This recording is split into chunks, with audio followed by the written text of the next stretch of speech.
Halo Sobatku Mistik Mustika dimanapun Anda berada. Video ini saya buat untuk Anda yang mempunyai masalah dengan orang ketiga, atau Anda menjadi orang ketiga di dalam hubungan di mana pasangan Anda sudah menikah, atau Anda sudah menikah dan dihadirkan pasangan lain yang sudah menikah juga, dan Anda tidak bisa keluar dari jeratan cinta yang sangat membara ini. Oke? Ini untuk kalian. Ya. Yang pertama-tama Anda harus lakukan adalah, saya mau jelaskan bahwa ini adalah hubungan leluhur. Hubungan leluhur yang belum selesai, yang siklusnya dipakaikan kepada Anda. Misalnya di sini Anda, ya. Misalnya di sini Anda. Dan kemudian di sini suami Anda. Kemudian dihadirkan orang ketiga. Atau Anda masuk di dalam hubungan ketiga di dalam rumah tangga orang, di mana suami atau istri meninggalkan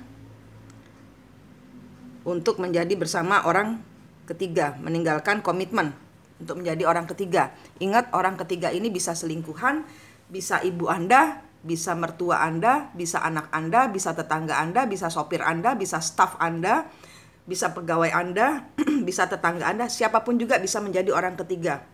Ya, dan orang ketiga bukan karmik. Karmik itu adalah orang-orang yang memakai energi level bawah.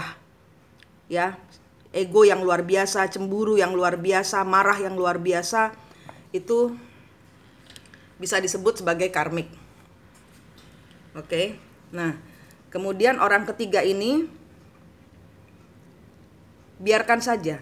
Anda yang ditinggalkan, Anda biarkan, Anda pergi, Anda keluar dari hubungan, bawa luka-luka Anda kepada Allah.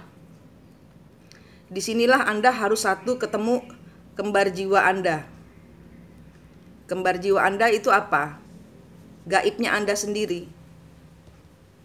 Gaibnya Anda sendiri. Jadi Anda ketemu diri Anda sendiri. Caranya gimana? Caranya adalah dengan membayangkan diri Anda sendiri.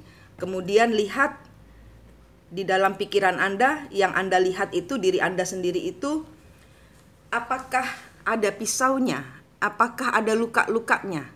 Bersihkan dia, cabut semua pisau-pisau bila ada, dilihat di punggungnya, di kakinya, di dadanya, semua bersihkan dari segala macam pisau-pisau. Nah, kemudian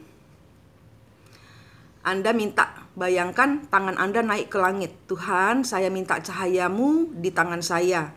Bayangkan Allah memberikan cahaya di tanganmu. Bayangkan tanganmu bersinar. Ya, bersihkan semua luka-lukanya. Dengan tanganmu yang bercahaya itu, cabut pisau-pisaunya, kembalikan Tuhan. Bilang, Tuhan, saya mengampuni orang-orang yang menancapkan belati di badan saya. Kembalikan semua yang tajam-tajam kepada Tuhan, ya. Kemudian bekas-bekas lukanya Anda tempelin, tangan Anda yang bercahaya itu tempelin di dadanya, di punggungnya, di mana tempat itu luka itu ditempelin, ditiupin doa sampai terlihat sembuh. Kemudian peluk kembar jiwa Anda, bilang, maaf, saya nggak tahu kalau saya punya kembar jiwa, maaf kalau kamu selama ini yang lebih terluka daripada saya. Bilang maaf kepada kembar jiwamu. Ya, dan dengarkan dengan mata hatimu dia jawab apa. Kalau dia sudah senyum berarti dia sudah full, sudah enteng, energinya sudah baik. Kalau Anda tidak bertemu dengan kembar jiwanya, ada dua kemungkinan. Satu, Anda tidak percaya. Kedua, diambil orang. Diambil orang pintar, diambil dukun, diambil. Ya, itu dua kemungkinan bila mana Anda tidak bisa bertemu kembar jiwa Anda. Satu, karena Anda tidak percaya. Dua, diambil orang. Oke? Nah, kemudian antara Anda, ya, dua, lihat tali dan rantainya antara Anda dan pasangan Anda. Antara Anda dengan pasangan Anda ini, itu ada tali atau rantai. Entah di tangannya, entah di pinggangnya, entah di kakinya. Cek. Lihat, bayangkan ya, sambil menutup mata, lihat antara Anda dengan pasangan Anda itu ada tali apa rantai. Bayangkan di tangan Anda ada pedang besar, panjang, tajam, atau pisau besar. Putuskan yang Anda lihat. Tali dan rantainya ini putuskan.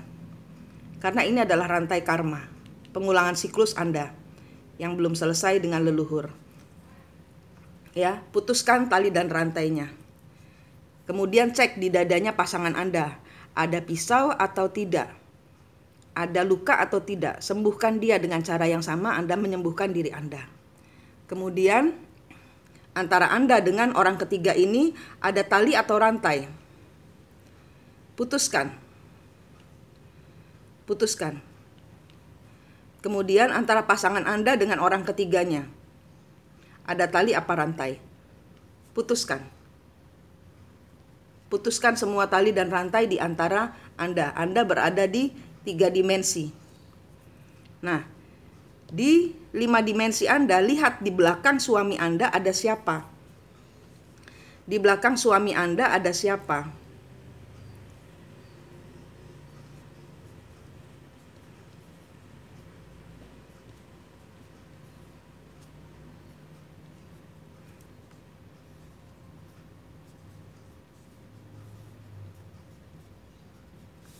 Inilah leluhur-leluhur mereka.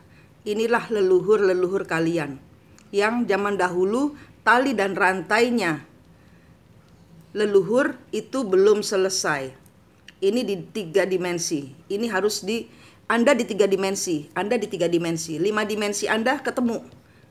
Yaitu ada di belakang suami Anda. Yaitu ada di belakang pasangan orang ketiga Anda. Yaitu ada di belakang Anda.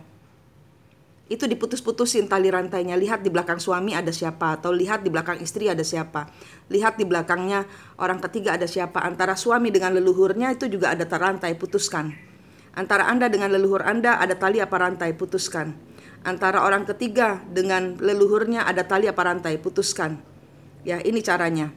Ya, diputus-putusin semua. Di antara leluhur diputusin seperti gini. Terus kemudian di antara orang ketiga dengan leluhur ada tali dan rantai, putuskan. Ini caranya. Kemudian bayangkan Anda membawa satu keranjang berlian. Berlian. Ini berlian. Bayangkan Anda mempunyai satu keranjang berlian. Angkat keranjang berisi berlian ini ke langit. Tuhan, saya minta cahaya suci-Mu masuk di dalam berlian-berlian ini. Kemudian bayangkan berlian-berlian ini bercahaya. Suapin suamimu, suapin istrimu, suapin leluhurnya, suapin kembar jiwamu, suapin orang ketiga, suapin leluhurnya orang ketiga dengan berlian. Doakan mereka, saya minta maaf atas segala kesalahan yang telah lama berlalu. Saya memberikan berlian ini untuk menyempurnakan kehidupan kalian di alam kalian. Berikan berlian. Bayangkan Anda membawa berlian berisi cahaya Tuhan. Suapin mereka semua.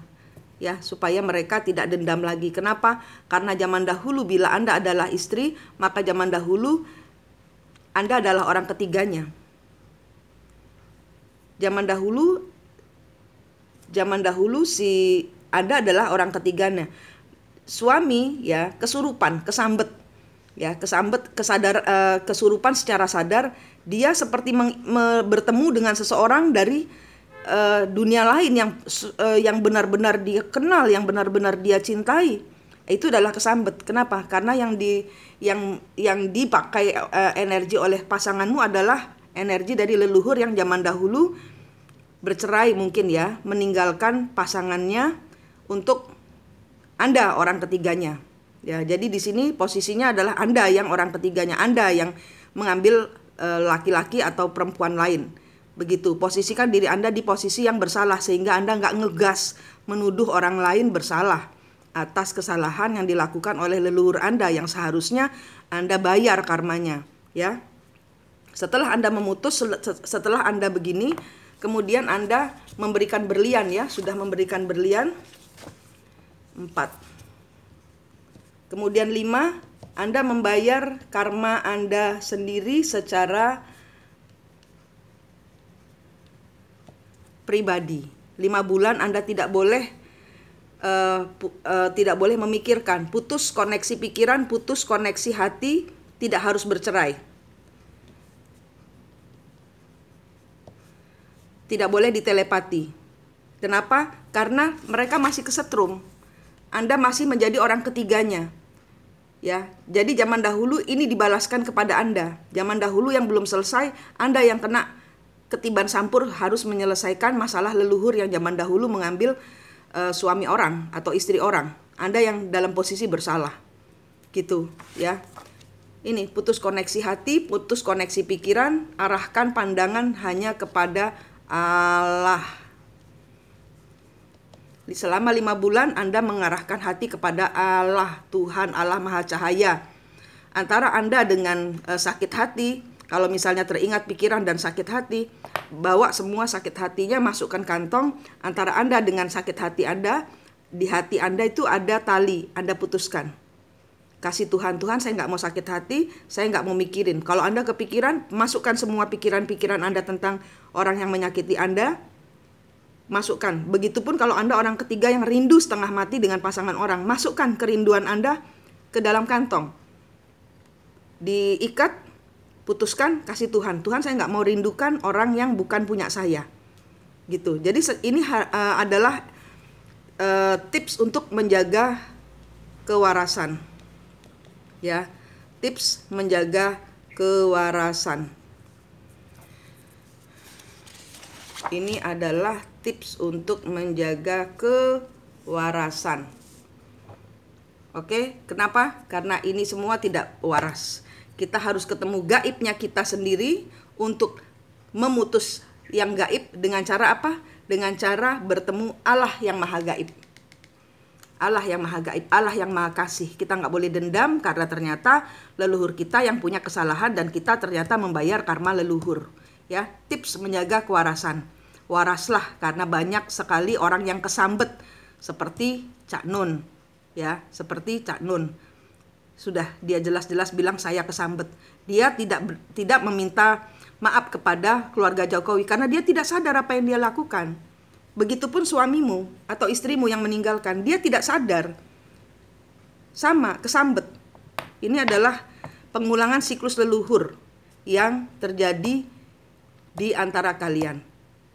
Oke? Semoga membantu. Manik di sini dari Mistik Mustika, senang sekali berbagi dengan Anda. Sampai jumpa.